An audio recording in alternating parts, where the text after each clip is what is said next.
Perfect. Hello, everyone. Happy Saturday.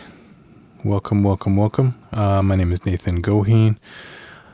And if you have any questions or comments or anything, drop them into the chat. Thank you for joining me for the live stream today. Hope you've had a fantastic week. Let's go ahead and get into it. There's a quote that caught my eye that I wanted to share with you all. And this quote is by David Hockney. He's a fantastic artist. If you don't know him, look him up. Anyways, David Hockney said, "I don't go out and see as much as I used to. I don't feel the desperate need for it. I have to work things out myself, as it were. When you're very young, you wish to be in the middle of a lot of activity because it's stimulating to you. You're adding to it and taking out of it. But there's a point in life where you don't need that crowd to do it. You have enough in your head to sort out." And I like this quote for a lot of reasons. I guess the main sentiment here is that when you get some experience, once you get a certain level of experience, you don't need to constantly relive them. You need to start creating new experiences for someone else to have.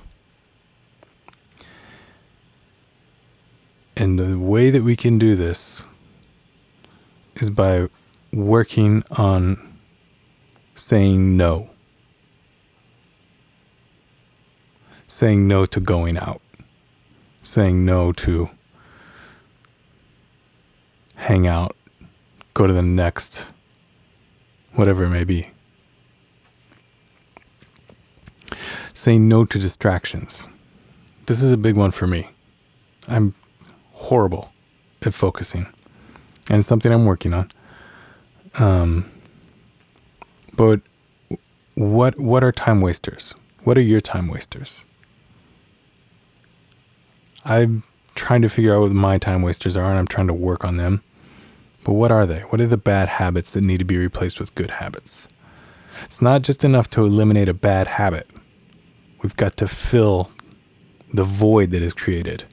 Because when you eliminate something, it creates space. And you got to fill that space with good. Because if you don't fill it with good, it's just going to fill back up with bad. Maybe a different kind of bad, but it'll still be filled up with something bad. It doesn't need to be evil, but just not good, not productive, not positive. That's what I mean. So when we get rid of these bad habits, these time wasters, make sure we're filling them up with good habits and good uses of our time.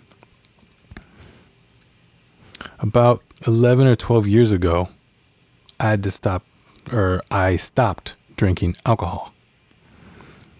It was a bad habit. And what I used to fill up a lot of that time, or that energy or whatever, was chess. And chess worked for me. It completely engaged me. I could zero in and focus on it. And it was totally unrelated to anything else I was doing. It was not related to music. It wasn't related to my job. It wasn't related to anything. It was just this own little world that I could go into.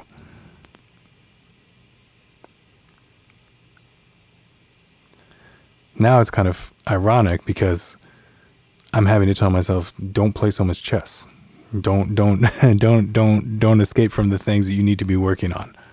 You know, chess for me was better than having a drink, but still there could be better things that I could be doing besides chess, right? And it's all about evolving how you use your time. You know, it's a constant evolution. Constantly adjusting, trying to really dial in, fine-tune ourselves. Another thing to say no to is situations in which we don't fit. That's kind of a tough one. I remember moving to New York And even before that, the impression that musicians should say yes to any gig. You need to do it. Yes, yes, yes, yes. Do it. It'll lead to that. It'll lead to this. Do it. What else are you going to do with your time, right? So many weird gigs I played with that mindset. So many weird gigs. I remember one time waking up like super early on a Saturday morning to go out to Queens, which was like, I don't know, an hour and a half away at that time of day. And I was playing outdoors at a farmer's market. And we got paid in vegetables. And so I get the vegetables and I go back home and I lug my bass up 5 flights of stairs and I walk in the door and it's like, it may still even be the morning. I don't even remember. It was so early. That's what I remember. It was really early. It was in Queens and we got paid in vegetables. And I had this eggplant and I was like, what the hell am I going to do with this thing? Obviously I would try to eat it, but the fact that that's what I was doing with my time, I'm not sure that was the best thing I could have been doing. And that leads into another point that I'll get to, but I'm not quite ready for yet. And it's the same thing as exposure gigs, right? We can't pay you anything, but you'll get great exposure. It's just like, well, you know what? Why don't you pay me? Because there's only so much exposure. You know, it's like you could get a gig playing to trees, right? You could be like, oh, you're exposing your music to trees. Well, where are the people? You know, it's like exposure it only goes so far, and it's got to be the right kind of exposure. And almost all the times in my experience, I've done exposure gigs that maybe weren't exposure to the right people or whatever. Having said that, you know, maybe those gigs, maybe that vegetable gig had its place, you know, but it's okay to move beyond that place and beyond that point in time. And it should serve us as a reason to create better gigs, more aligned with the direction we want to go, right? So like when I came home and say it was like noon on Saturday and I had an eggplant, maybe what I should have done was spent that time trying to hustle a gig that I wanted to play with people that I wanted to play with, the people that wanted to hear us play, you know? So use these experiences that you've had to say, you know what, that was okay for what it was, but it's not what I want to be doing. Use it as inspiration or fuel to get you going in the direction that you want to go. And if you don't know what direction you want to go, that's okay. You know, sometimes we all get lost. We all get lost and we need to ask for directions. But the key is to search. The key is to search with intent, right?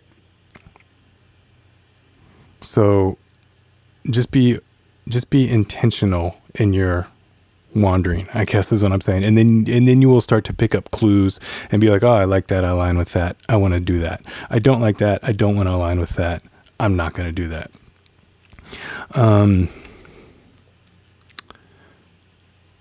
Kind of the last thing that I want to mention about this is that I remember watching like a TV interview with Brian Eno, and I think the interviewer was like asking him what music he was listening to. He's like, what new music are you liking? What new music do you listen to? And Brian Eno was like, I'm listening to myself. He's like, I'm listening to what I recorded earlier in the day, trying to figure out what I can do with it. If it's an idea, you know, I'm trying to get myself better by listening to myself. And there's a part of me where I could see people saying, oh, that's so conceited. But the other part of me is just like, you know what, that makes a lot of sense. He's spending time on himself, you know, maybe the expression of like self-love, which is big right now. Maybe that's what he's engaging in. He's giving himself that space to grow, that time to grow. And he was not ashamed of it at all, which I thought was awesome. He was just like, this is what I'm doing, you know? And I don't know, I had felt like that in the past, but I had felt guilty about it. But it's cool. So it's cool to hear someone that I look up to say the same thing. The very interesting trick of it, though, is how do we share that? How do we share that self-love, right? The timeouts that we take when we say, no, I don't want to go out tonight. I need to stay in to rest and recuperate or whatever. The trick is then, how do we share that? It's just like, okay, well, you create, Eno created some more music, right? But then how does he share that? And I think that that's the final piece of the puzzle. I think that's a real trick to be able to do. To share your self-love in a way that it will inspire other people to love themselves, right? Back to what I said at the beginning. Once you've had a certain level of experiences, you don't need to relive them. You need to create new experiences for someone else. You need to teach someone else through your self-love how they can love themselves. And I'm going to let you all go with that. Actually, I do this all the time. There's one more quote I wanted to share, and it's by the psychologist Jordan Peterson. And he said, when you go to bed at night, ask yourself, what's one thing I'm doing wrong that I know I'm doing wrong? I think that's pretty powerful. Just one thing that you could fix. Anyways, I hope you like the live stream, and join me every Saturday, 5 p.m. Eastern Time. I just released a new piece of music. It's up on my Bandcamp, and it's on Spotify and Amazon. I don't think it's gotten to Apple yet. They haven't let me know. Anyways, go check it out. The links are in the video description. And there's also a little Venmo link in there if anybody likes these lessons and wants to support financially. That's appreciated. Not necessary at all. I'll be here every Saturday, regardless. But I'm just putting it out there. And if anybody wants to do any private lessons, let me know. I offer 100% money back guarantee. Whether it's like mixing some music for you, teaching you how to string a guitar, teaching you how to play a bass line, whatever it may be. Hey, Anne-Marie, thanks for tuning in. So yeah, hit me up, check out the new release, and I hope you have a fantastic rest of your day. Have a fantastic week, and I'll see you next week, and be nice to people. All right, bye-bye.